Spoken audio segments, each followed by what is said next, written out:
प्यारे संतों, परम प्यार से बोलिए धन्यकार जी। आओ संत महात्माओं, सर्द ऋतु धीरे धीरे अपनी चरम सीमा पे बढ़ रहा जाड़ा। अपना ख्याल रखिए, स्वस्थ रहिए, चंगे रहिए और निरंकार का गुणगान गाते रहिए। आओ संत महात्माओं, जैसे कि कहते हैं कि कुछ व्यक्ति तो कहते हैं कि परमात्मा यानी इस संसार में है ही नहीं, परमात्मा है ही नहीं, परमात्मा होता तो ऐसा होता, परमात्मा होता तो ये पाप पूर्ण कार्य क्यों होते। इस तरीके के कुछ विचार सुनने को अक्सर मिलते हैं कि परमात्मा होता तो अच्छे अच्छे कर्म होते, बुरे नहीं होते। तो आओ संत महात्माओं, कुछ ऐसे विचार, कुछ ऐसे यानी सोचे आई हैं, तो क्या वास्तव में परमात्मा इस संसार में, संतों के अकॉर्डिंग परमात्मा इस संसार में है, जर्रे जर्रे में समाया हुआ है। लेकिन जो अविश्वासी हैं, जिन्हें विश्वास नहीं है, उनके लिए परमात्मा है ही नहीं, क्योंकि उन्हें विश्वास नहीं है तो परमात्मा नहीं है, वरना परमात्मा तो हर कण कण में समाया हुआ है। आओ संत महात्माओं, एक बार एक राजा ने वजीर से पूछा, परमात्मा है तो फिर दिखाई क्यों नहीं देता।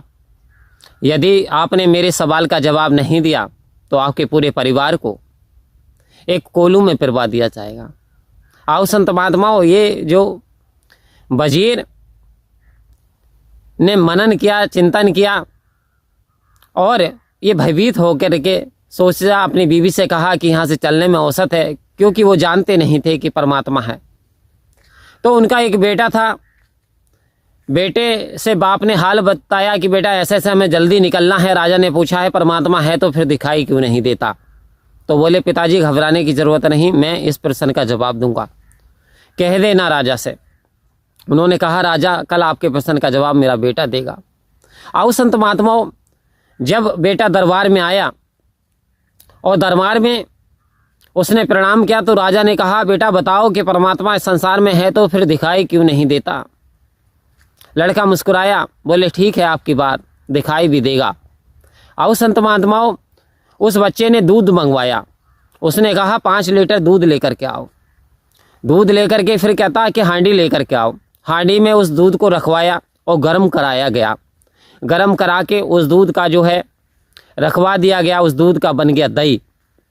जब दही बना तो उसने कहा राजा अब इसे चलाने के लिए प्रबंध किया जाए, इसमें माखन निकलेगा।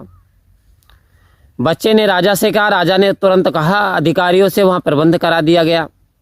उसे चलाया गया, उस दही को चलाया गया और चलाने के उपरांत जो मठा था वो एक तरफ को निकल गया और जो नैनी थी, जो माखन था, वो निकाल लिया गया। तो राजा कह रहे हैं कि बताओ कहाँ दिखाई देता है परमात्मा, कहाँ है परमात्मा। बच्चा कहता सब्र रखो, परमात्मा के दर्शन के लिए सब्र बहुत ज़रूरी है, धैर्य रखने की ज़रूरत है राजन। बोले ठीक है भाई। बोले अब क्या करना पड़ेगा। बोले देखते जाओ आप। तो बच्चे ने फिर एक कढ़ाई मंगवाई, उस माखन को गरम किया गया और जैसे माखन को गरम किया गया, जितना माखन गरम होता था इतना वो तैरता चला जाता था। जितना माखन गरम हो रहा इतना उसमें जो थोता है, जो पदार्थ रह गया था मिक्सिंग वाला, वो भी जल करके छान करके एक तरफ को निकाल दिया गया और उसमें प्योर फिर देसी घी बन गया। प्योर बिल्कुल खुशबू आने लगी, शुद्धता। जब दूध आया था वो 5 लीटर, दूध के अंदर दूध की खुशबू थी, केवल कोई घी की खुशबू तक नहीं आ पा रही थी। नाम मात्र के लिए भी घी की खुशबू नहीं आ रही थी। लेकिन राजा को जब आश्चर्य हुआ, जब घी की खुशबू सारे वातावरण में सुगंधित हो गई, फैल गई, देसी घी की खुशबू इतनी महक उठा। राजा बोला एक बात तो है कि सुगंध तो बहुत बेहतरीन आ रही है। तो बच्चा बोला क्या आपको दूध के अंदर घी दिखाई दे रहा था पहले। राजा कहता नहीं, मुझे इससे पहले तो घी दिखाई नहीं दे रहा था। बोले घी तो इसमें था, दूध में ही घी था, लेकिन आपको दिखाई नहीं दे रहा था। किस कारण से। जैसे कि दूध को मतना पड़ा है, भिन्न भिन्न चीज़ों का सहारा लेना पड़ा है। जैसे हांडी का सहारा लिया, चलाने का सहारा लिया, इसे चलाया गया, बर्तन का सहारा लिया। ठीक इसी प्रकार से दूध ये प्रकृति है और परमात्मा इस प्रकृति में विराजमान है।